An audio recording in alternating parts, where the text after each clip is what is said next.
The single arm dumbbell lateral raise trains the shoulders, more specifically the lateral deltoid in its more shortened position. To set up, brace against a structure with the non-working arm. Take a split stance and lean forward slightly. With your working arm, pull your shoulder down toward your hip whilst pushing your arm long. You should feel a squeeze around your armpit. Lastly, create a neutral spine by stacking your ribs over your pelvis and tucking your chin.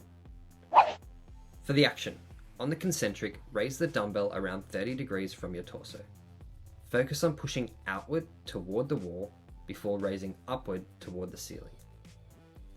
Aim to get the dumbbell just overhead and keep the dumbbell level with the floor. On the eccentric, lower the weight with control, keeping your arm long and elbow fixed. For proper alignment, maintain a 30-degree arm path from your torso with your elbow fairly straight and dumbbell level with the floor. Maintain shoulder stability by pulling your shoulder down toward your hip throughout. And lastly, maintain a neutral spine and neck.